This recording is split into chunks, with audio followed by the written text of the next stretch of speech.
la Real Sociedad Económica Matritense de Amigos del País, en nuestra serie de conferencias que, como estábamos comentando antes de empezar, pues obligatoriamente tiene que ser a través de Zoom, a través de Internet, porque de momento pues nuestra sala solamente tuvimos el otro día un pequeño conato en un concierto en el que hubo un poquitín de público, muy poca gente, 8 o 9 personas, y ahora de momento tenemos que seguir esperando hasta que la situación sea más favorable. Hoy tenemos una conferencia interesantísima titulada La artillería y los castillos señoriales. Yo creo que estamos todos deseando escuchar a don Amador Ruibal, que es nuestro ponente de hoy. Así que yo le voy a ceder la palabra al vocal de la Junta, Antonio López, que va a presentar a el ponente que tenemos esta tarde. Espero que lo disfruten y cuando termine el acto espero también sus comentarios y que tengamos un debate animado sobre este tema tan fascinante. Adelante, Antonio. Buenas tardes a todos. Soy Antonio López, vocal de Actos Culturales de la Real Sociedad Económica Matritense de Amigos del País. Es para mí una satisfacción particularmente especial presentar hoy a nuestro ponente, a nuestro conferenciante, el profesor don Amador Ruibal Rodríguez, de cuyo currículum se puede leer mucho, pero claro, si es así, entonces la conferencia la doy yo. El profesor Ruibal es catedrático de Geografía e Historia. Es doctor en Historia de Arte por la Universidad Complutense, licenciado en Filosofía y Letras, también por la Complutense, así como en Derecho. Es además vicepresidente de la Asociación Española de Amigos de los Castillos. Es el director de una importante revista que edita esta asociación, revista de gran altura científica dentro de lo que es el gran del tema. Ha recibido, como es natural, bastantes premios nacionales e internacionales. Entre ellos está el premio de la Fundación Marqués de Sales por todo el conjunto de su labor investigadora. Ha intervenido como ponente en numerosos congresos, tanto nacionales como internacionales, en donde ha presentado trabajos sobre órdenes militares y diferentes temas históricos, así como estudios sobre museos y otros lugares de interés.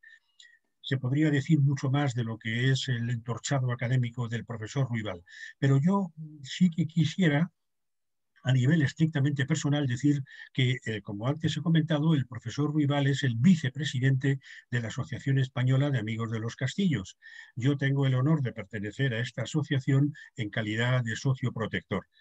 En esta asociación, una de las prácticas que hasta hace muy poco se venía haciendo era la realización de unos viajes internacionales que combinaban magníficamente el turismo con el estudio. Eran viajes de estudio, esencialmente. Estos viajes eran todos dirigidos personalmente por el profesor Ruibal y yo he tenido la gran fortuna de participar en ellos como viajero. Durante el trayecto, una vez en el país de origen, durante el trayecto en autobús para recorrer los diversos puntos, el profesor Ruibal cogía el micrófono y normalmente pues contaba cosas relativas a lo que íbamos a ver, la historia, la realidad, etcétera, sobre todo la historia. Fíjense cómo sería el tema que, sabiendo qué tipo de viajes era el nuestro, lo que se pedía era que los guías locales que nos acompañaran, porque un guía local teníamos que llevar, fueran no simplemente empleados, sino expertos, profesores en el tema de que íbamos a hablar. Pues fíjense cómo será la cosa, que en muchos de esos viajes, esos guías locales le pedían permiso al profesor Ruibal para grabar sus explicaciones o tomar notas, porque resulta que ellos decían que estaban aprendiendo del país suyo muchas más cosas que ellos no conocían al oír las explicaciones de nuestro conferenciante de hoy. Entonces, esto ya da una idea de la categoría y el nivel intelectual de la persona que nos va a dirigir la palabra. Hoy nos ha dicho, desgraciadamente, que está algo afónico. Es una pena, porque desde luego el profesor Ruibal, además, es un auténtico líder, es un hombre que sabe manejar el grupo. Recuerdo que en un viaje, y esto es una pequeña anécdota, estaba el autobús un poco revuelto, estábamos todos de aquí para allá, de pies y demás, y en un momento determinado, con esa voz de auténtico líder y de auténtico gran conductor, dijo: ¡que se sienten! Bueno, pues yo no sé qué pasó, pero inmediatamente todos estábamos en silencio en nuestros asientos y en un momento en que miré por la ventanilla, hasta me pareció que los transeúntes que pasaban por la calle estaban sentados en un banco. Esto puede dar una idea de la personalidad del conferenciante de hoy. Y ya con eso creo que lo mejor que puedo hacer es dejarle a él la palabra. Muchas gracias, profesor Ruibal, por la intervención de hoy. Pues muchas gracias a la Real Sociedad por invitarme a participar. Antonio es un amigo y me conoce de hace muchos años. Lo único que pasa es que soy viejo, he vivido mucho y me ha dado tiempo a viajar muchísimo. Y jamás lo llevaba a ningún sitio donde no hubiera estado yo previamente, muchas veces en ocasiones, y conociera aquello verdaderamente bien. Lo cual, pues no cabe duda que, dado además mi carácter de historiador, investigador, etcétera, pues era normal que lo conociera. Como catedrático de arte, pues siempre he tenido un interés especial por todos los aspectos del arte. Hasta que tropecé con el doctor Azcárate, que me pidió que hiciera una tesis sobre Castellos, porque no lo hacía nadie. E hice la primera tesis doctoral sobre Castellos de España, concentrada en la zona de Ciudad Real. Entonces entré en contacto con la Asociación de Amigos de los Castillos y desde entonces, pues allí he seguido. Ahora me ha ascendido a vicepresidente hace ya bastantes años y desde luego me he empeñado en darle un verdadero nivel de interés a la revista Castillos de España para que pudiera estar verdaderamente en los anaqueles de las bibliotecas universitarias. Pues sin más, si les parece, empezamos. Conecto.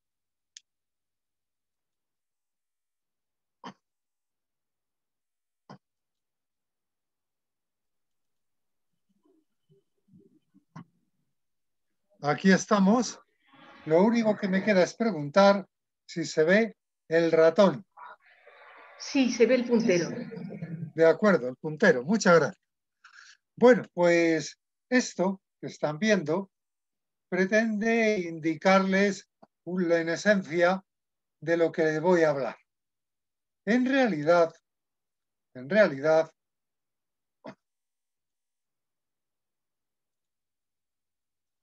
lo que están viendo, más que nada, es lo que debería ser. En el siglo XV hay artillería, y fíjense que la artillería se usó en España evidentemente, en otros países fue antes y en Oriente no digamos.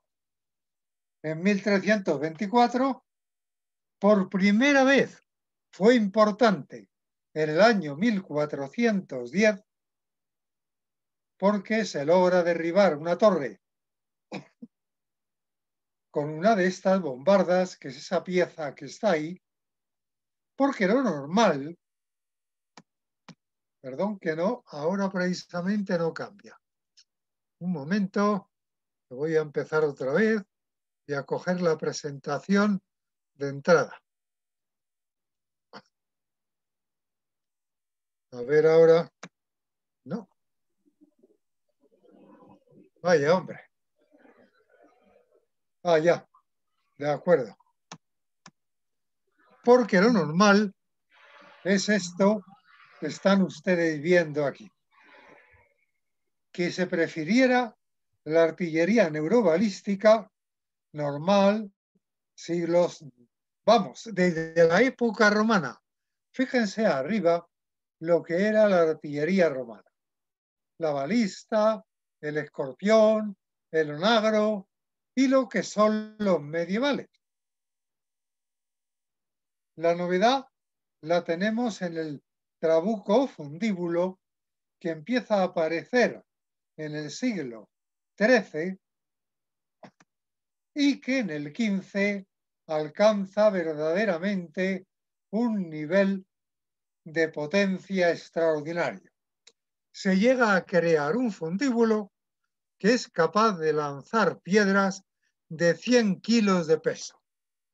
Evidentemente, no hay muros que lo aguanten.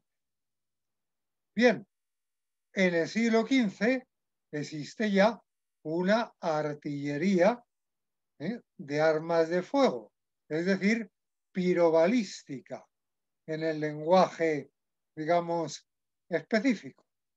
Sobre todo lombardas. Aquí ven una lombarda en su afuste y pueden ver arriba que consta de dos partes, la recámara o servidor y la caña o tomba por donde sale la bala. En la recámara es donde se coloca la pólvora. Piensen ustedes que el fundíbulo tiene una cadencia de disparo que es difícil que supere un disparo por hora, aunque puede haber muchos, evidentemente. En el caso de la artillería pirobalística, lograr un disparo por hora es una maravilla.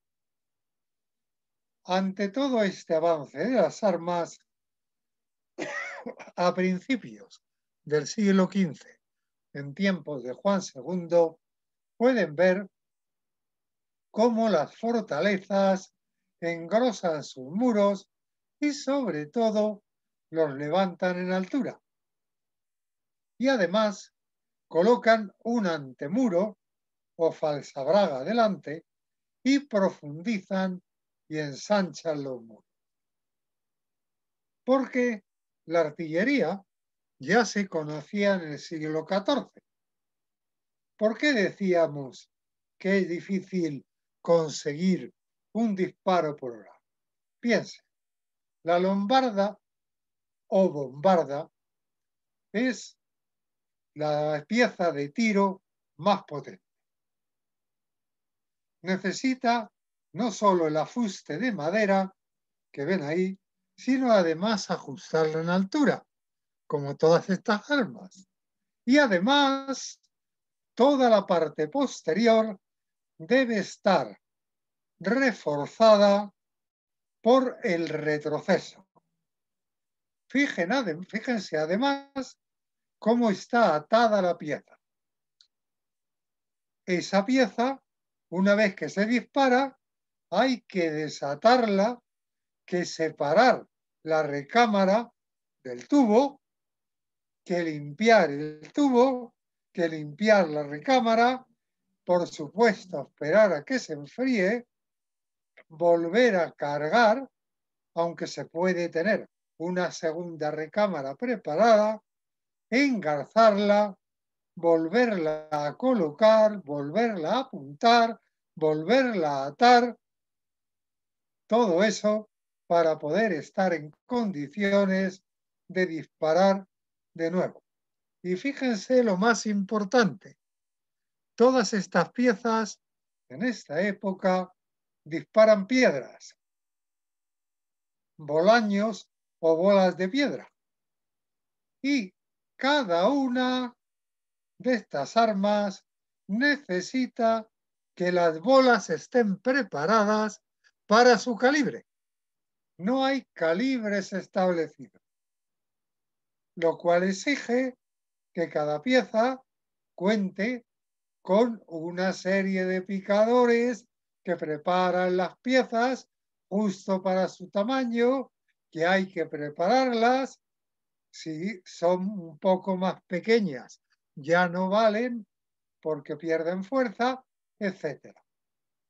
Todo eso hace que evidentemente se prefiera las armas conocidas. Aquí tienen lo que sería una de estas bombardas o lombardas preparadas para el disparo. En general son de hierro. Fíjense las duelas que las refuerzan. Y a veces, solamente a veces, se puede contar con bolas también de hierro, que efectivamente deben estar fundidas expresamente para ella. Fíjense el refuerzo posterior y todo lo que necesita de servicio alrededor. más el artillero está ahí preparado para encender y se apunta a ojo. Todo esto hace que el disparo sea bastante incierto. Sin embargo, en 1410 es verdad que en Antequera el infante don Fernando logra atravesar una torre. Pero es una torre de tapial. Cuidado, que no es lo mismo que una gruesa torre de piedra. Ahí tienen las fundiciones que tenía Juan II. Tenía 13 lombardas y 12 truenos, que es normalmente el nombre genérico de las armas más pequeñas. Truenos, evidentemente, es por el ruido que hace. El infante don Fernando, para su campaña, añadirá 2 lombardas más, que estas son de bronce, y entonces disparan bolas de hierro, normalmente, y 12 truenos. Fíjense que en el primer cuarto de siglo, tenía Castilla, como les pongo aquí, 250 piezas. Bien, ¿qué es un castillo señorial?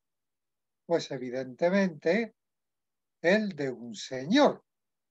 Pero ojo, no cualquier castillo de un señor, pues un señor podía tener muchos castillos. Es esencialmente el castillo en el que reside el señor, que lo usa para vivir. Normalmente está situado, evidentemente, dominando sus posesiones y está especialmente preparado para vivir en él. Lógicamente, los mejores castillos señoriales son los palacios reales. Uno de ellos, que todos ustedes conocerán de sobra, el célebre Alcázar de Segovia. El Alcázar original, fíjense, era esta parte, y esto era la torre del homenaje, la parte opuesta a la que conocemos. Porque Juan II empezará esa torre que acaba Enrique IV. Fíjense, el rey tiene 250 piezas. Fíjense qué curioso. ¿Cuántos huecos para piezas artilleras están viendo en esa torre? ¿O en las paredes del castillo? Aquí. En esta torre hay una. Para poder disparar con fuego de artillería. O aquí abajo. La barbeta. ¿Qué quiere decir eso? Pues quiere decir que los nobles no se han tomado muy en serio todavía aquello de la artillería. Fíjense el castillo-palacio de Escalona. Castillo señorial, evidentemente, pero en tiempos tardíos.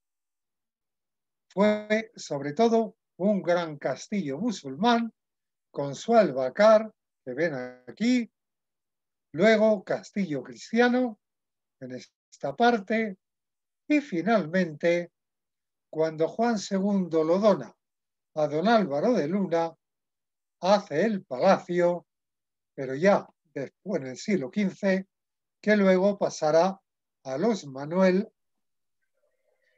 donde crearán una magnífica biblioteca. Amador, me vas a disculpar que te interrumpa para un tema técnico, Amador, perdona que te interrumpa para un tema técnico, porque me he dado cuenta de que en la prueba que utilizamos la forma de diapositiva se podía ver el puntero, pero ahora la tienes en forma de notas y no vemos el puntero. Entonces yo te pediría, por favor, que si lo pusieras en formato diapositiva todos saldríamos ganando, porque hay unos detalles que yo creo que nos estamos perdiendo. Vamos a ver. Si se pone en formato de diapositiva...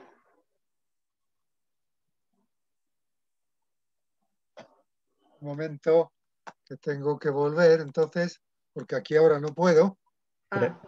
Creo que es en opciones de presentación, ¿no? Arriba. ¿Cómo?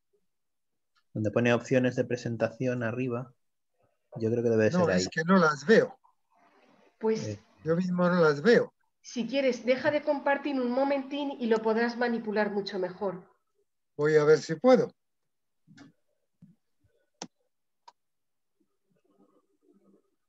No, es que no puedo ni dejar de compartir. ¿Has intentado en el menú abajo compartir pantalla? Deja de compartir un momentín. Que no me sale. ¿No te Y sale el ahora menú? ya me ocupa la pantalla todo el... Mueve un poquito el ratón a ver si te sale el menú. ¿No te sale el menú?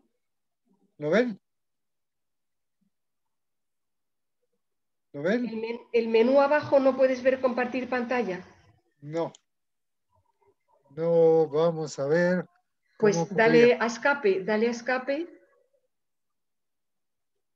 A ver. Vale, pues ahora, ya, pero una vez que dejas de compartir pantalla, vete al PowerPoint y dale a versión de visualización por diapositiva, que te va a resultar mucho más fácil. Ahora que me has sacado, voy a ver.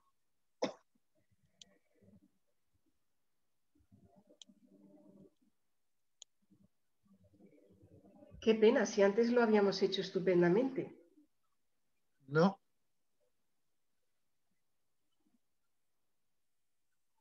A ver. No. Vamos a ver. En la diapositiva que estaba aquí, ¿están viendo ustedes a la derecha el plano del castillo? Sí, pero muy pequeñito porque es que la pantalla está dividida en dos, es una pena.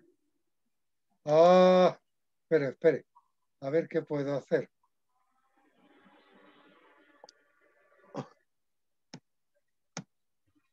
A ver, Sky. Ahora, bueno, ahora vete al PowerPoint y vete a presentación por diapositiva.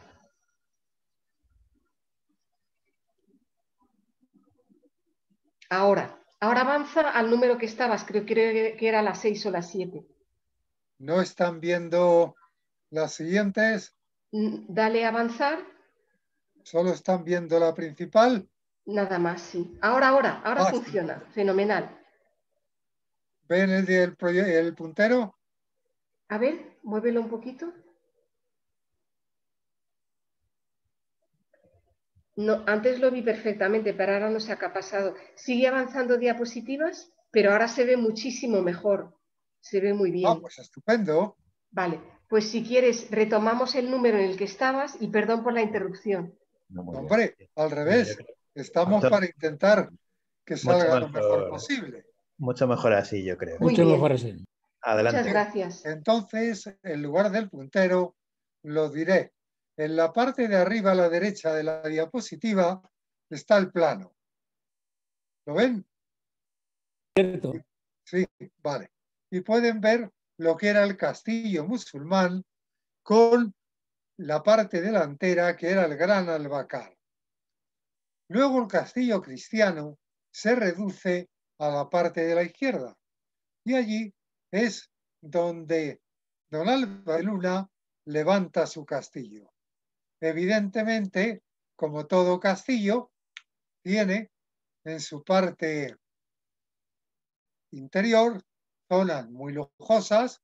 Fíjense la capilla, la bóveda que todavía se conserva. Pero un castillo señorial es algo que por dentro es normalmente elegante y cómodo. Fíjense el de Benalcázar, otro castillo de la época de Juan II, de los Sotomayor.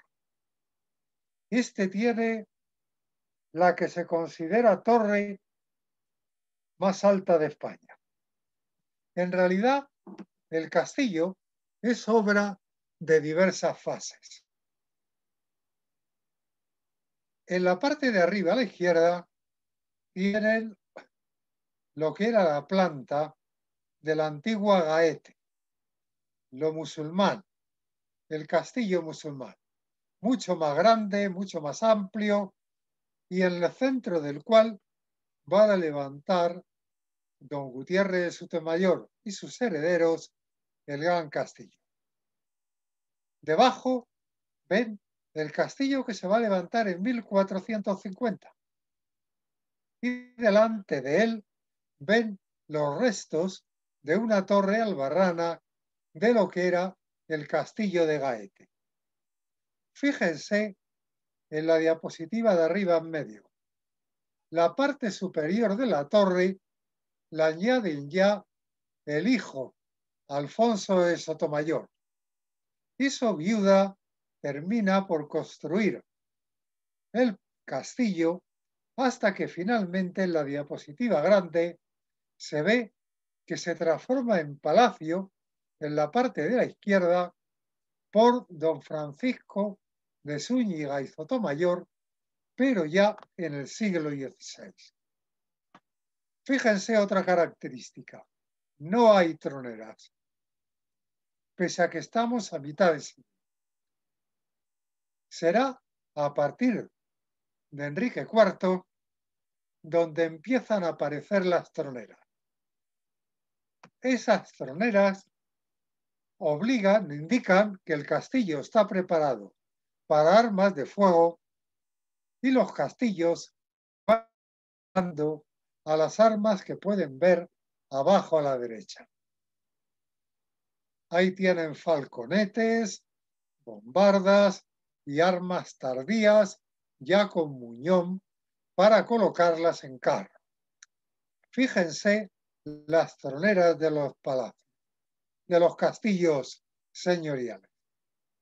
Esas troneras se llaman de orbe, si es un círculo, de orbe y cruz, si tienen encima una cruz como visor, la cruz puede ser doble, orbe y palo si lo que tiene es una raya. Y los castillos, fíjense que van arriba a la izquierda, agrandando su foso y convirtiendo las torres en auténticos bastiones que encima, en la parte alta, llevan piezas de artillería. Sin embargo, es raro. Por ejemplo, un castillo preparado para artillería es el castillo de Portillo. Este castillo de Portillo crea escuela. De ahí sale la que se llama Escuela de Valladolid.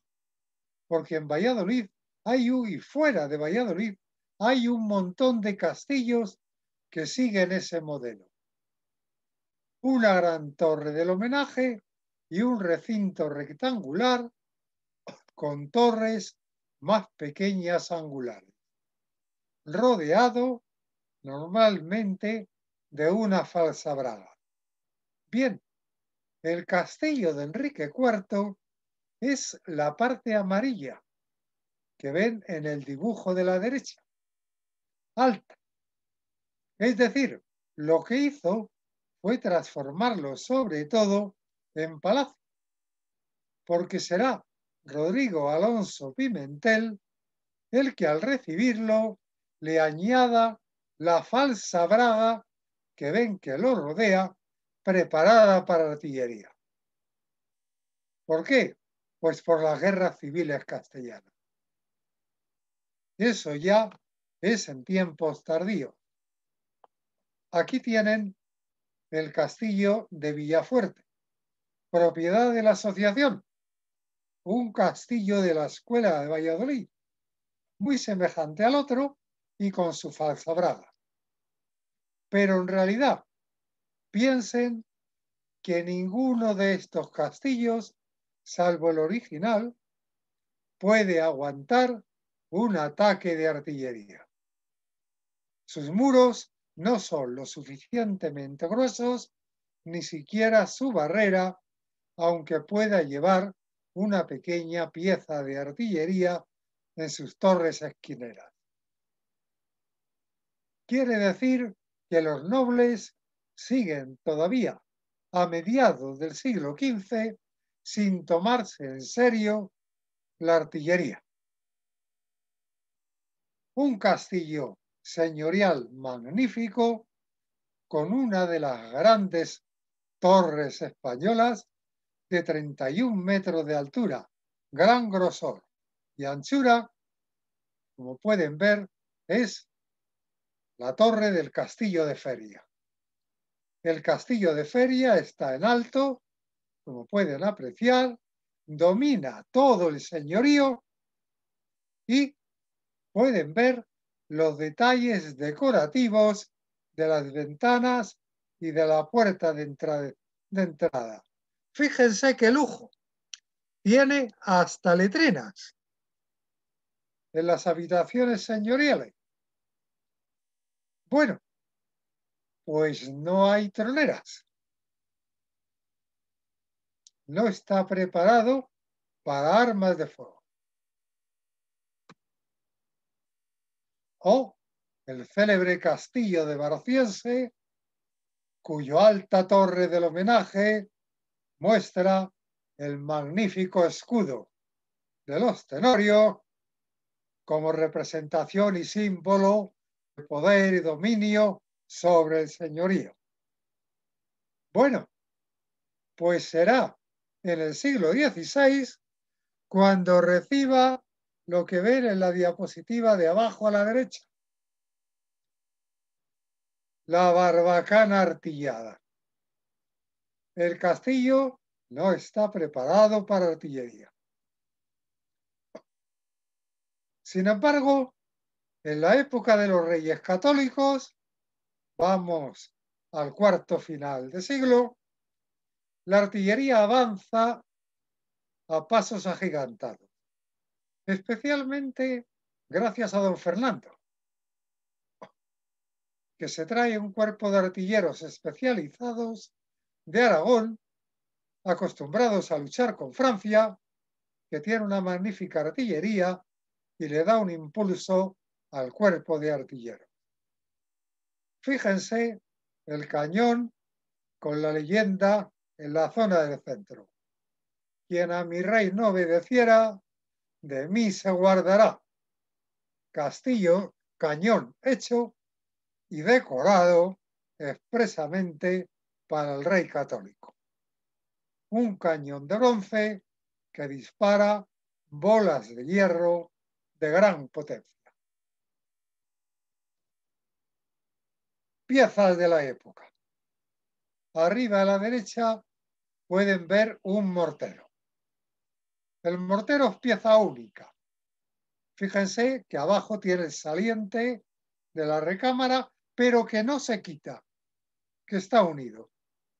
Allí se aprieta la pólvora y se mete la bola, se pone normal, en muchos casos, lo normal, 45 grados y tira por encima de las murallas, de forma que caiga sobre las viviendas y cause grandes destrozos.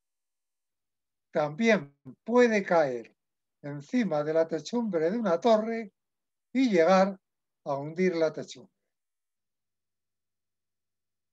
Abajo pueden ver toda una serie de artilleros preparando la pieza y pueden ver ya piezas sobrecureñas.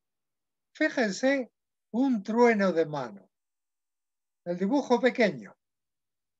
Ahí tienen a un soldado disparando un arma de fuego de mano, evidentemente de pequeño calibre. Tienen una gran lombarda en el centro y abajo un ribadoquín más pequeñito como pueden ver en la parte inferior, ¿qué dispara una bombarda? Una bombarda, para empezar, pesa 5 o 6 toneladas. Fíjense lo que es moverse en 1000 kilos, aunque pueda dividirse en 3 partes: la recámara, la caña y el afuste. Hay que colocarla en carros que puedan soportarlos y que tienen que ser arrastrados por mulas, caballos o bueyes. A veces habrá alguna tan grande que deberá ser arrastrada por 56 bueyes. Fíjense lo que esto representa. ¿Qué representa? Caminos. Caminos preparados para pasar la artillería. Cuerpo de ingenieros necesita un cuerpo de zapadores. Es básico. Fíjense que en la guerra de Granada los reyes llegan a juntar tal cantidad de artillería que en ocasiones solo la llegada de las piezas y la instalación de las piezas ante la plaza fuerte hace que la ciudad y el castillo se rindan. Bueno, vamos a avanzar. Curioso. Ven antes de pasar, ven el falconete pequeñito que tiene en la parte inferior en el centro. Bueno, pues ese falconete solo pesa 130 kilos y dispara bolas de 1,5 kilos. Fíjense que está articulado. Ese es especial para colocarlo en los barcos. Se coloca en los bordes de los barcos y barre normalmente las cubiertas de los barcos enemigos. Bien, ¿dónde habrá entonces, dada la situación, verdaderamente zonas para piezas artilleras? Pues aunque los musulmanes tienen piezas de artillería, verdaderamente será en la Alhambra donde los reyes católicos coloquen por primera vez baluartes artilleros en torno a la Alhambra. Aquí les pongo 2 de ellos, el de 7 suelos y el de las cabezas, uno con planta en D, otro, como ven, pentagonal, con varios pisos, donde ya se enfrentan al problema de la salida de los gases. Aquí trabaja Ramiro de la Madrid, que será un gran arquitecto, que luego lo veremos en el castillo más importante más allá de nuestras fronteras actuales. El arma de fuego exige evolución. Y entonces los castillos responden con 2 cosas. En la izquierda, fíjense la evolución. Las torres se transforman en baluartes. Frecuentemente, delante de las puertas, se colocan barbacanas.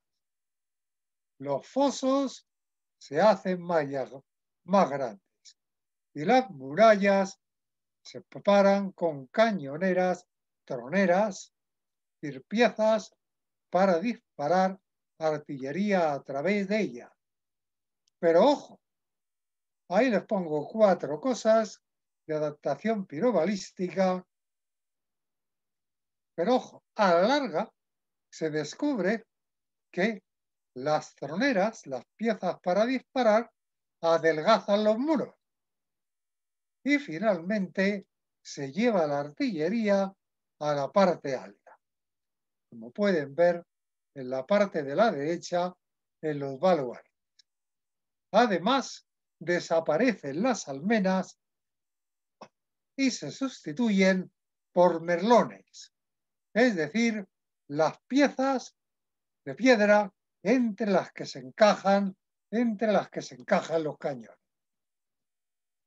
Sin embargo, fíjense, castillos de la nobleza en la época de los reyes católicos. El duque de Alba levanta esta gran torre sobre otra que ya existía en San Felice de los Gallegos, donada a él, al duque de Alba, por los reyes católicos, la torre anterior, que aún se aprecia ahí. Fíjense, debajo de la escaragüita, porque las escaragüitas son corrientes en Castilla. No valen para nada, pero indican que son torres señoriales. Se colocan en sus caras o en las esquinas. Son esos salientes que se levantan un poquito más que la torre y que indica que es un castillo señorial. Pues precisamente donde está, arqueológicamente hablando, donde está situada la escaragüita en la cara, y solo esa parte central corresponde a la antigua torre de Don Dinís de Portugal, levantada en el siglo XIII. Será posteriormente cuando se levante, fíjense en la parte inferior de la diapositiva, las troneras artilleras. A la derecha pueden ver el resto del castillo y a la parte de arriba, a la derecha, lo que era la entrada a la fortaleza. Un castillo ya que va a estar más preparado para artillería va a ser este que ven aquí, levantado por Don Ventral de la Cueva. Es un castillo levantado después de 1461. En el castillo no está preparado para artillería, aunque las torres puedan considerarse bastiones, pero precisamente por miedo a los reyes católicos es cuando se le añade la barrera que pueden ver en toda la parte de abajo, en toda la parte inferior, la falsa braga preparada para artillería y también, sobre todo, fíjense la barbacana delante de la puerta para evitar el tiro directo sobre la puerta. Será ya muy tarde, en 1510, cuando se forre de nuevo la barbacana con una galería perimetral, con permiso real. Otro castillo, que todos conocen seguro, Manzanares el Real. El castillo del primer duque del Infantado, don Diego Hurtado de Mendoza, en tiempo de los Reyes Católicos. Un castillo de juguete, en realidad. Fíjense, es un castillo perfecto. Tiene todo lo necesario para la artillería. Pero ni una de sus paredes aguantaría el disparo de las bombardas de los Reyes Católicos. Parece un castillo, pero es un palacio. Un auténtico palacio señorial, además encima decorado por Juan Guas, el gran arquitecto real de la época, que le coloca sus célebres bolas, adornos y galerías. Es decir, que el duque del Infantado sabe que no vale como fortaleza. Pero otras sí, cuidado. Castillos señoriales que sí que se preparan para la artillería. Por ejemplo, aquí tienen uno. Casarrubios del Monte. Desgraciadamente usado como corral de ovejas y cuadra hasta hace poco. Afortunadamente está empezando a ser restaurado, al menos la torre del homenaje que ven aquí en la punta. Un castillo de lo que será forrado en ladrillo. Es anterior. Pero cuando será forrado en ladrillo, será a partir de 1400. Mira, en la época de los Reyes Católicos, será forrado por Alí Caro para don Gonzalo Chacón cuando se lo devuelve Isabel la Católica. Muros de gran grosor, con piezas de artillería, aunque este castillo tiene un problema, que no tiene cimientos. Sin embargo, el gran grosor de sus muros los hace innecesarios. Un castillo que será verdaderamente reformado y preparado para ser útil para artillería, lo conocerán todos, Medina del Campo. Es un castillo real.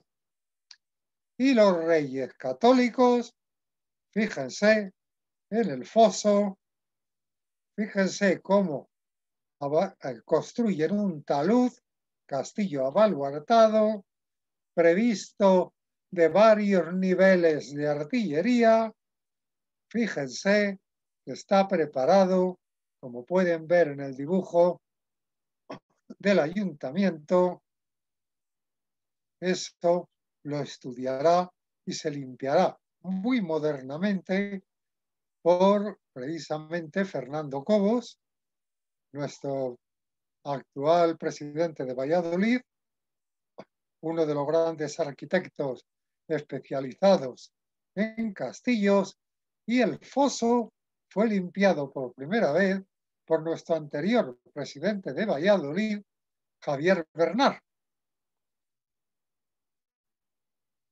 Castillos preparados para artillería habrá otros dos. Por ejemplo, ¿quién no conoce el castillo de Coca? Castillo que vemos, como se ve a la derecha, al acercarnos a él, hasta que vemos el gran foso. Es un castillo, por lo tanto, en gran parte enterrado. Enterrado, con muros en talud, preparado con grandes bocas, buzones para artillería, pero ojo, es verdad que será quien está detrás de la obra Fernando el Católico, igual que lo está detrás del castillo de Arévalo, obra primitiva de Álvaro de Zúñiga, que usa una torre de la muralla de Arévalo que todavía se aprecia en el muro. ¿Ves la parte más blanca de la torre del homenaje? Era un castillo cuadrado que luego el rey católico convierte en una gran fortaleza pentagonal, colocando delante de la puerta no ya una barrera, sino una auténtica barbacana artillada, enterrada, con buzones, como pueden ver en la diapositiva de la izquierda. ¿Qué pasa con la nobleza? Pues como si no. No es que no conozca la artillería, la conoce y la tiene, pero sigue levantando castillos. Fíjense, uno de los castillos más bellos de España, señorial, Castillo Palacio de Vélez Blanco, Don Pedro Fajón y Chacón. Tendrá artillería.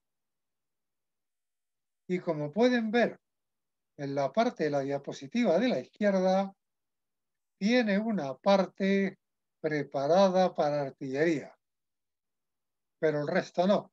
Pero claro, estamos en 1510 y ya los reyes católicos han dejado claro que no toleran ningún tipo de insurrección, derriban los castillos de cualquier insurrecto, con lo cual los nobles reconocen su poder y en consecuencia no aspiran en modo alguno a enfrentarse a él. Son en todo caso preparados para posibles sublevaciones moriscas, más que nada la sublevación de la población local.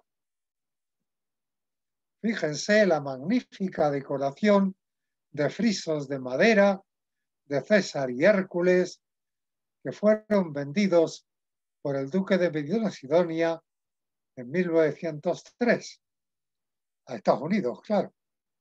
También vendió el célebre patio en 1904, que hoy se puede ver en los claustros en Nueva York. Una magnífica fortaleza que está siendo restaurada paulatinamente. Sin embargo, sí hay algún castillo señorial artillero.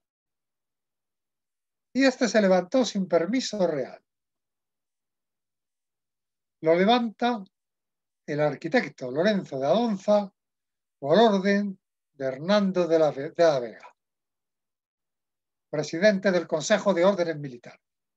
Miembro del Consejo Real, el permiso llegará cuando esté terminado, por el problema, evidentemente, de la guerra de las comunidades.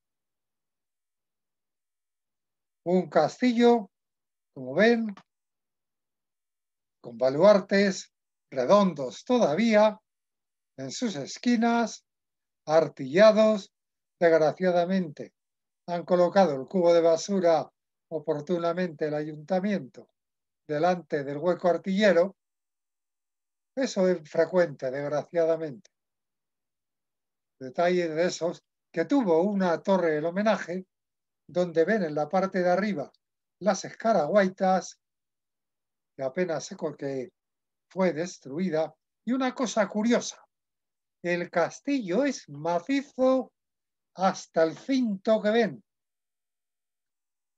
Solo por encima del cinto que ven en las murallas hay suelo y se puede andar. El resto es subterráneo macizo. Y otro, este castillo se construye en dos fases.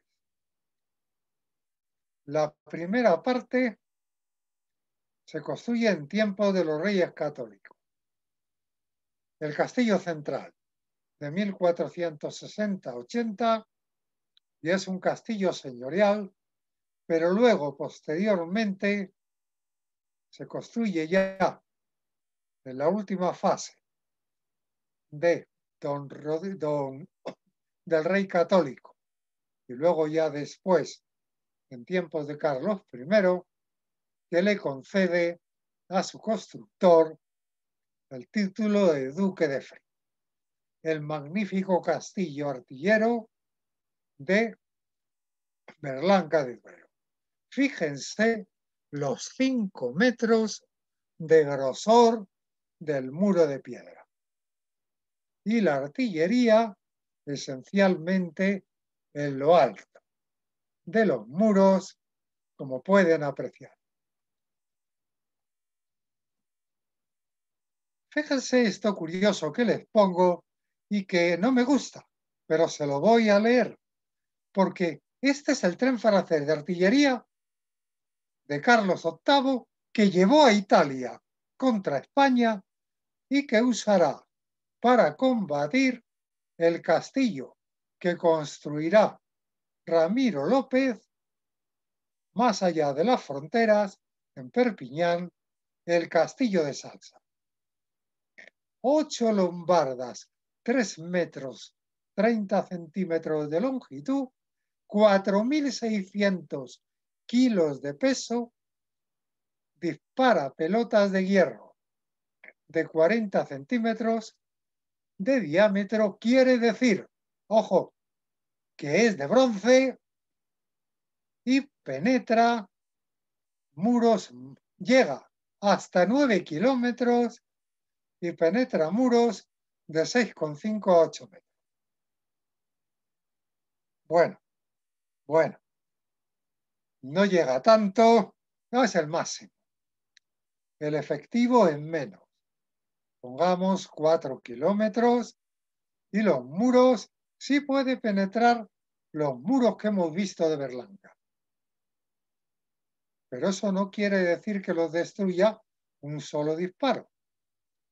8 lombardas de casi 3 metros, con pelotas también de 40 centímetros y 55 kilos de peso,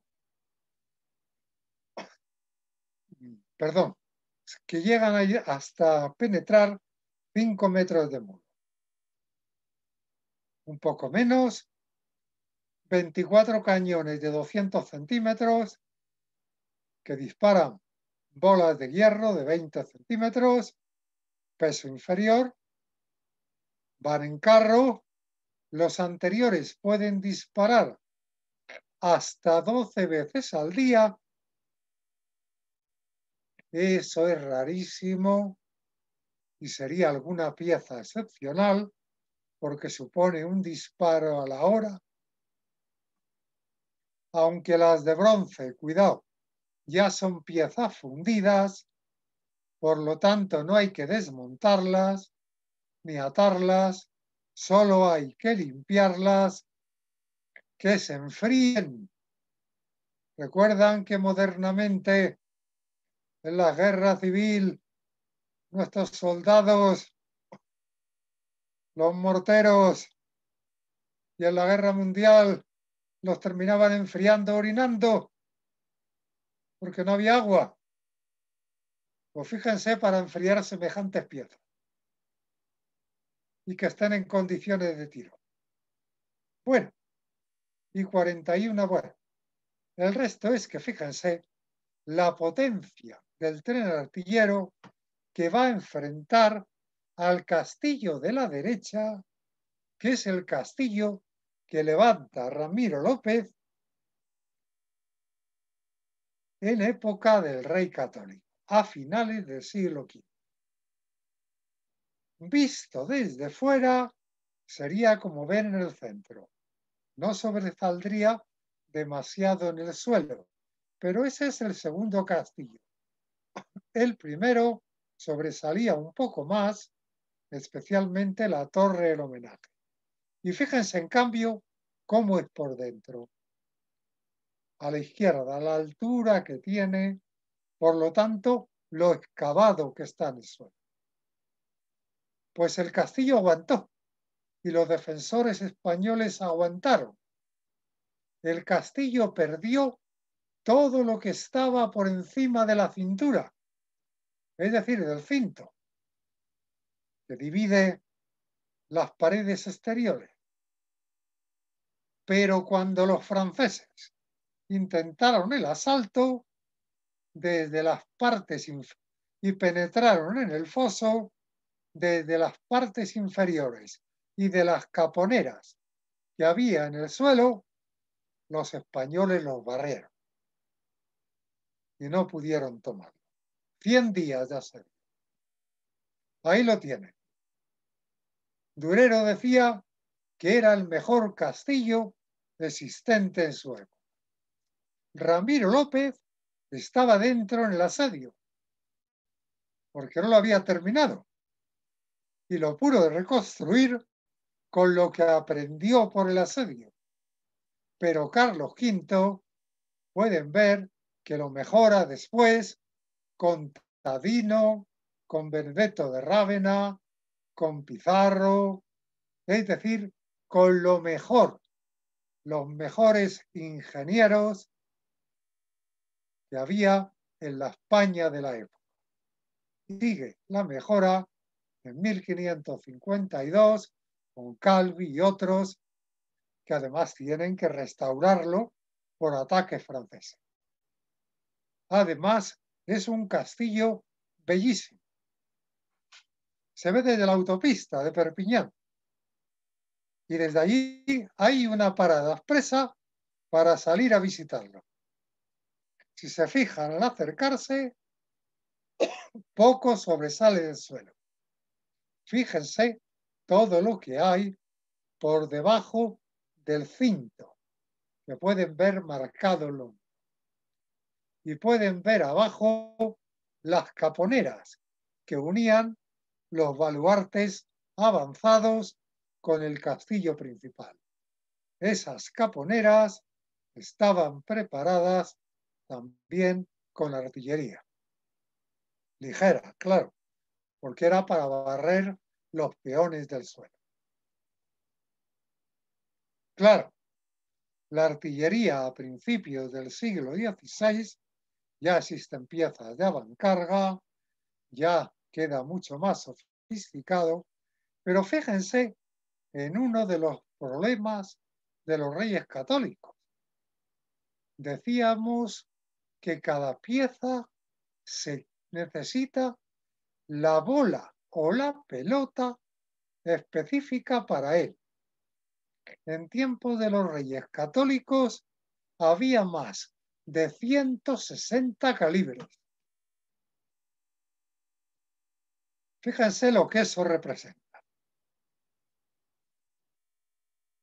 Carlos I hace un desfile espectacular, como pueden ver, con un tren de artillería en Valladolid que causó asombro porque, ojo, no solo iban las piezas, sus montajes, los ajustes, los recambios, arrastradas por 2.128 mulas, conducidas por 1.074 hombres. Todo un desfile artillero que venía de aplastar a los comuneros. Venía de Valencia a Valladolid. Luego ya había camino. Es verdad que ya entonces las piezas se colocan, como ven abajo, sobre ruedas. Pero en la época de los reyes católicos, algunas sí, otras no. En esta época existen muchas medias culebrinas que pueden ver en la diapositiva del centro, en el Museo del Ejército, antiguamente en Madrid, hoy en Toledo, o por ejemplo, las magníficas dobles culebrinas que ven verticales, enormes piezas de artillería en el Museo del Ejército en París. Bueno, pues frente a todo eso, todavía se hace alguna fortaleza señorial, pero no para recibir, se hace para la guerra. La fortaleza de Cardenete la hace don Andrés de Cabrera, primer marqués de Moya. Toda ella, fíjense, con buzones. Es decir, preparada para artillería bastante considerable. Con una puerta también con buzones. No es una puerta, es una auténtica barbacana. No se acabó. No se acabó porque se terminó la rebelión de las Germanías, se vio que aquello no daba para mucho y en definitiva no mereció la pena porque, ojo, un castillo valía lo que una de esas enormes piezas. Un castillo de Valladolid, del tipo de la escuela Valladolid, valía de lo que una de esas inmensas piezas. Luego, ¿quién podía tenerlas? Solo los reyes. Sin embargo, habrá algunos nobles que tendrán unas pocas piezas. No muchas, pero las tendrán. Otro castillo, menos preparado para la artillería que el anterior, autorizado por los reyes católicos y por Carlos I. El castillo de San Silvestre. En medio del campo, obra de don Gutiérrez de Cárdenas, con muchas troneras para artillería, bastante enterrado, pero que es más que nada también un castillo. O este.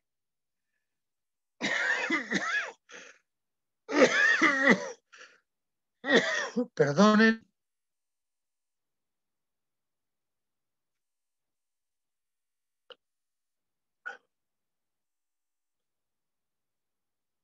perdónenme, este es un castillo de tiempo de Felipe II y autorizado por Felipe II. Es un castillo efecto artillero y dotado de piezas de artillería, pero es un palacio. Y además fíjense dónde está, en Soria. Bartolomé Carloni, célebre arquitecto italiano de rey católico, lo hace para don Juan Manrique de Lara. Tuvo 10 piezas de artillería, pero sus muros no aguantarían un ataque. No son suficientemente gruesos, por lo tanto es un palacio señorial, dentro tenía sus aposentos y la escalera estaba en el vértice de cada uno de los bastiones. Comunicaba las 3 plantas, la superior, la intermedia y el sótano. Y otro castillo, el de Chinchón, que probablemente lo conozcan todos. Un castillo que fue el original, destruido por los comuneros en 1521 y que se terminará de hacer posteriormente en tiempos de Felipe II en 1590-1598, a finales de siglo.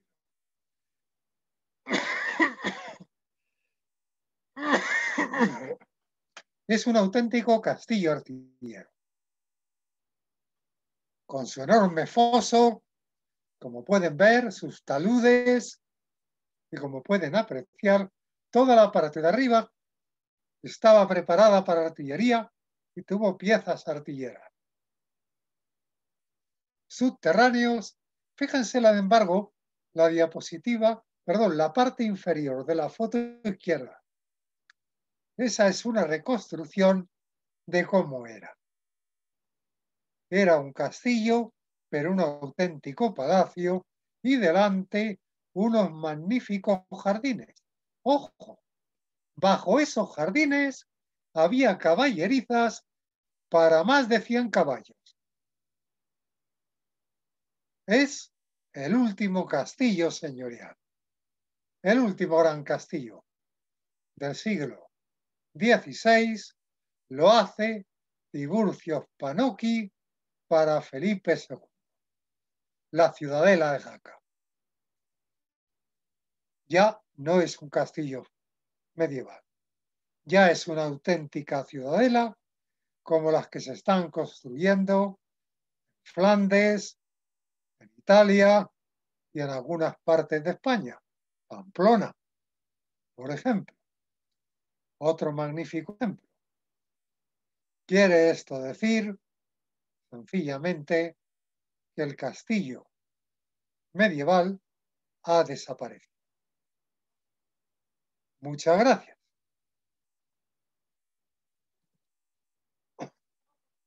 Espero les haya gustado.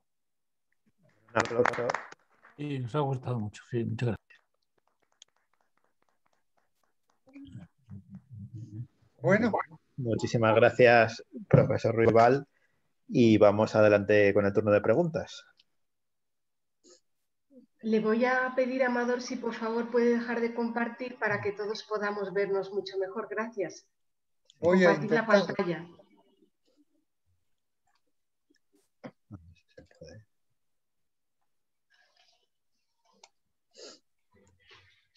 Que otra vez no puedo. Mejor dándole al escape. Inferior.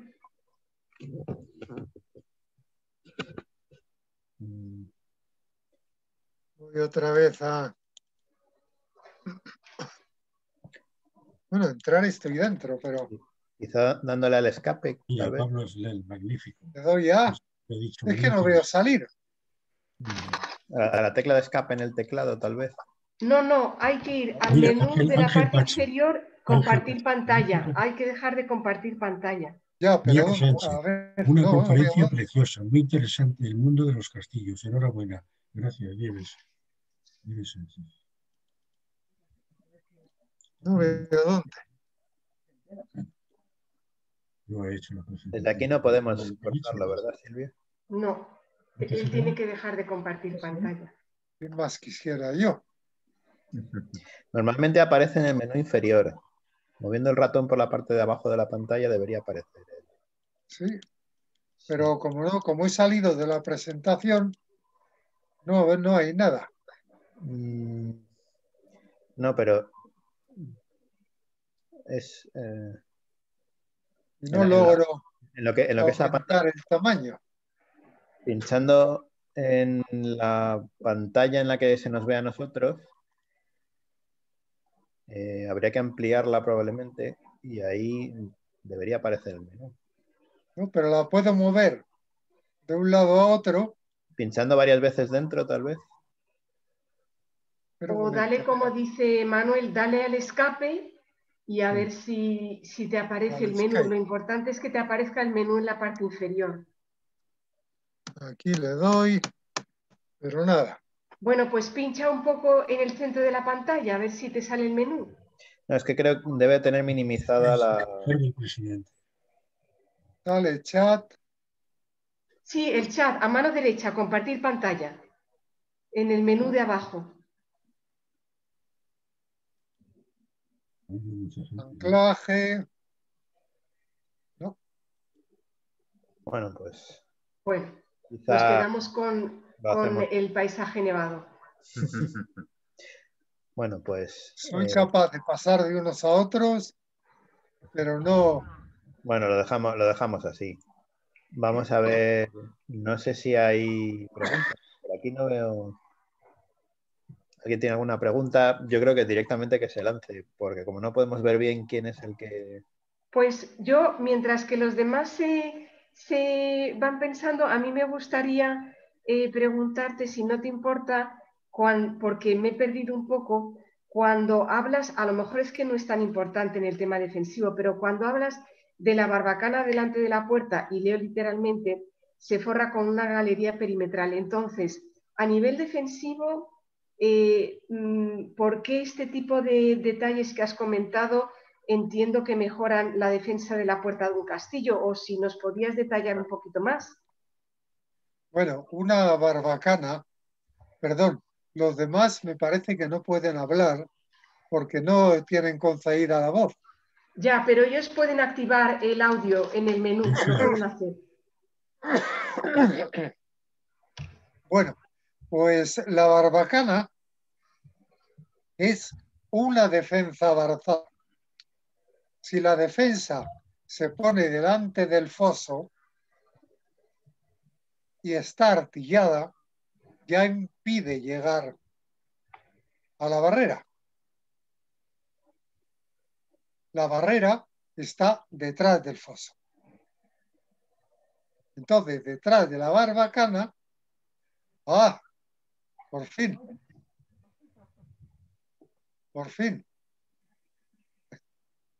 detrás de la barbacana, lo que está es el foso y el puente, que normalmente es levadizo.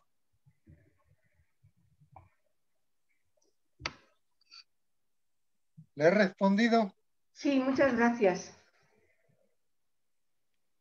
A ver si ahora que nos vemos un poco mejor, ¿alguien más tiene alguna pregunta? Bueno, yo no tengo una pregunta, lo he escrito en el chat, pero ya que nos vemos, pues lo digo. Pero quería darle las gracias, me ha gustado mucho la conferencia, ha sido muy interesante y también me ha emocionado mucho ver el castillo de mi pueblo. Yo soy de Casarrubios del Monte y bueno, jamás, yo sabía que teníamos ahí un castillo importante, pero jamás me pensé yo que tuviese la importancia de aparecer ahí en una conferencia. Y es cierto que estuvo utilizando muchísimo tiempo como establo, fue privado, bueno, era una pena, estaba fatal y ahora parece que están tomándoselo un poquito en serio y le están restaurando un poquito. Pues mire, cuando hice mi tesis doctoral, allá por los años 80, tuve que pedirle al pastor que me abriera la puerta y me dejara pasar para poder ver el interior. Sí, sí. Pues estuvo apuntalado mucho tiempo porque estuvo a punto de caerse, ahora está De mejor. escombros, de maderas, de todo había ahí. Era una pena, era una pena. Pero bueno, ahora está un poquito mejor. Yo tengo una pregunta también. Estoy aquí con nuestro secretario, Julio Real, y estábamos comentando con el micrófono cerrado que da un poco de pena ver el estado en el que están muchos de los castillos españoles, un poco en estado, si no ruinoso, de bastante abandono. Y estábamos preguntándonos cuál es la razón, si es solamente económica, cuál es la razón de su abandono. Porque, por ejemplo, comentaba Julio, dice, no, pues probablemente que los reyes intentaron contrarrestar el poder de la nobleza y ello les obligó a abandonar los castillos, pero yo pienso en Francia, que es un estado netamente centralista, y esto no pasa. Luego, ¿cuál puede ser la razón? Mira, aquí tenemos varias razones. Los castillos verdaderamente militares, que son los que vemos allá en lo alto de las montañas, esos se abandonan cuando no hay razones militares que justifiquen la permanencia en ellos. Es decir, hace muchísimo tiempo. Y llegar hasta ellos, piensen en los que hay en las montañas de Valencia, por ejemplo. Es casi difícil.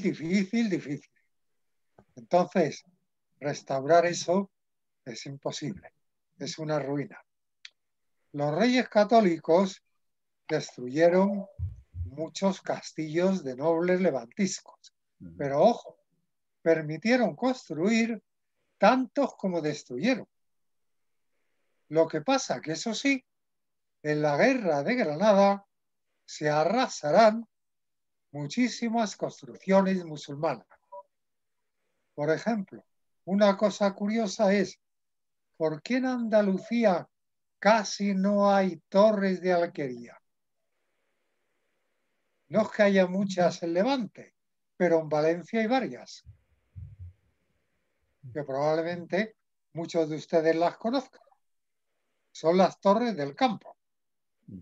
Incluso en Jaén queda alguna abajo del castillo de Segura, que era la residencia normalmente de la gente que vivía en el campo, que tenía una torre junto a la casa principal, los musulmanes, para refugiarse en ella.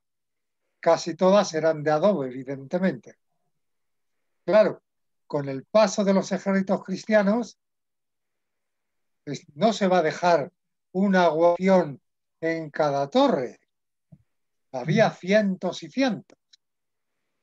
Entonces, la torre se desmocha, si no se destruye.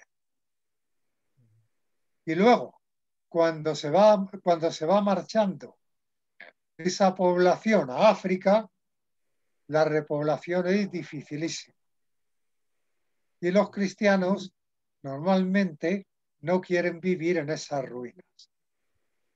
En consecuencia, todo lo musulmán, exceptuando lo verdaderamente importante, como las defensas costeras o la Alhambra de Granada o las poblaciones costeras, se abandonan. Posteriormente, los nobles van dejando los castillos porque allí no les interesa vivir. A partir del siglo XVI se vive prácticamente en la corte y todo ello va a la ruina. Por eso apareció nuestra asociación. Yo, cuando hice mi nació en los años 50, los castillos de La Mancha, muchos de ellos se reconocía dónde estaban por el olor. Eran el basurero. Y cuando decías algo, decían, pero bueno, a ver si se cae de una vez, porque eso no vale para nada. Hubo también muy mala prensa. Y recuerden, en el siglo XIX, al grito de abajo las murallas, las barbaridades que se hicieron en nuestras ciudades. Claro, reconstruir eso es muy difícil. Por otro lado, el Estado no ayuda a reconstruir nada que no sea del Estado. Y los particulares, recuerden que Franco vendió muchísimos castillos. Y hubo muchísima gente, incluso franceses, que se compraron un castillo en España. pero que cuando vieron lo que era la restauración o el arreglo, fueron muy pocos o muy pocas partes las que se arreglaron. Afortunadamente, nuestra asociación parece que ha logrado crear conciencia de que eso es algo que vale la pena mantener. Nuestras visitas, nuestra revista, todo ello ha contribuido y hoy día raro es el pueblo que no quiere que le restauren su castillo. ¿Por qué no se restaura? Por el coste. Bueno, pues Si logran incluirlo en un circuito de visitas, se restaura. Bueno, por lo menos bienvenido sea el cambio de actitud.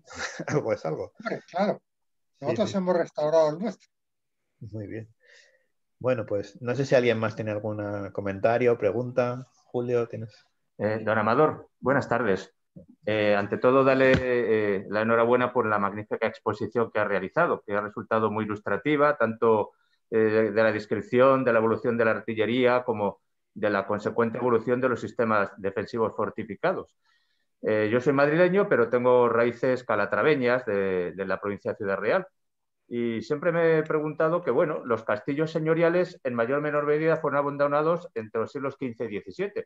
Sin embargo, los que eran de titularidad eclesiástica, como la de las órdenes religiosas, por ejemplo, el existente en Ciudad Real, el Sacro Castillo Convento de Calatrava la Nueva, o el Monasterio de Loarre en Navarra, pues pudieron permanecer en uso durante más tiempo. En concreto, el del Sacro Convento Calatrava la Nueva, pues estuvo más o menos habitado hasta 1802, al principio del siglo XIX, en que los frailes descendieron al Magro. No obstante, ello no les ha librado de convertirse en cantera de material de obra y demás. Y conozco el caso de algún vecino de los pueblos de alrededor, como Calzada Calatrava, que tienen alguna puerta de cuarterones que algún tío, abuelo suyo, pues bajó del castillo y la tienen dentro de su casa, datadas del siglo XVI. Sí. Efectivamente. Y en estos últimos años hay que reconocer que la Junta de Comunidades, en este caso de Castilla-La Mancha, ha hecho una interesante labor de restauración. Claro, yo siempre he pensado que incentivar los antiguos oficios de cantería, forja, carpintería y demás puede ser una interesante salida laboral para la juventud. ¿Usted qué piensa al respecto a la hora de recuperar el patrimonio histórico en ese sentido? Hombre, desde luego, y se han creado muchas escuelas taller. Precisamente en Ciudad Real tenemos 3 magníficos ejemplos de estudios. Alarcos, Calatrava la Vieja, la 2 Calatrava, Calatrava la Nueva, y Montiel. Cuando yo estuve allí en los años 80, también vi alguna puerta construida con restos del castillo. Pero claro, mantener escuelas taller y en esta época es complicado. Sí, en estos momentos todo es muy difícil. Sí, eso es verdad. Bueno, vamos a tener... Sería el ideal. Sí, por supuesto. Bueno, pues si nadie tiene ninguna otra pregunta, solo me queda... Antonio, adelante. Sí. Yo, puesto que creo que ya vamos a terminar, quería también unirme al agradecimiento al profesor Ruibal y además quizá yo, que pertenezco como socio a ambas entidades, a la de Sociedad Matitense y a la de Amigos de los Castillos, pienso si esta conferencia tan magnífica que nos ha dado el profesor Ruibal pudiera ser o pudiera servir como un pequeño primer hilo conductor que una estas dos asociaciones a las que yo pertenezco con tanto cariño. Pues precisamente, Antonio, me lo has quitado de... Estaba a punto de comentar lo mismo que acabas de decir, efectivamente.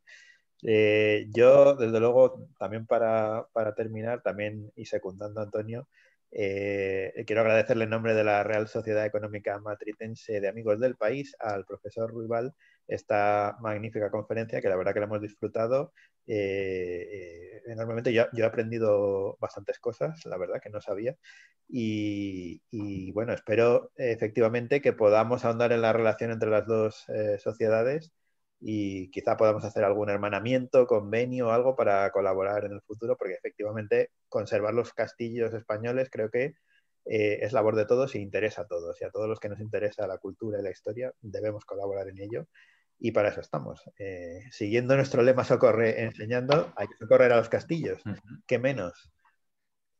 Totalmente de acuerdo, y como tenemos un nexo común en Antonio López, pues por él podemos estar en contacto. Efectivamente. Muchísimas gracias. Perdón. Perdón, adelante. Bueno, un poco tarde, pero perdón, que solamente que quiero mencionar, yo me he movido al mundo del turismo, creo que debemos señalar un poco la importancia que han tenido las redes paradoras de turismo en la conservación y recuperación de muchos de los castillos que de otra forma serían totalmente abandonados. Personalmente colaboré con un programa de televisión británica que ponía el ejemplo de paradores como una cosa, un ejemplo a seguir. Ellos venían de la zona de Gales, donde tienen cantidad de castillos, están medio abandonados, y ponían como un ejemplo práctico y útil la labor que había desarrollado en España con los paradores de turismo, del castillo de Oropesa, Sigüenza y tanto, que realmente se han sido útiles y que han significado un impulso económico para la comarca donde están ubicados, ¿no? Es una labor importante. Solamente hacer mención a algo que ha sido positivo. Gracias. Y enhorabuena, profesor. Pues sí, Adiós. Muchas gracias. Efectivamente es cierto esto de los paradores que comenta. Es verdad, aparte de ser maravilloso, es un sitio ideal donde hospedarse. Efectivamente es un ejemplo de cómo recuperar estos lugares dándoles un uso. Una utilidad práctica. Eso es. Sí. Pues efectivamente. Bueno. Sí. Perdonen, pero debo atender a mi mujer que está en silla de ruedas. Muy bien. Muchas gracias. Y me necesita. Pues nada, pues Perdón. damos por concluido el acto. No sin antes, permítame recordarles que nuestro próximo acto es el próximo día 10, o sea que dentro de 2 días, donde tenemos a las 7 de la tarde también otra conferencia igualmente apasionante. Un paseo por Petra, una ciudad en el desierto, a cargo de doña Carmen Blánquez Pérez. Así que les espero en esta charla que yo no me la pierdo, desde luego. Muchas gracias. Yo tampoco. Gracias por su asistencia y hasta el próximo día. Chao. Adiós a todos y muchas gracias.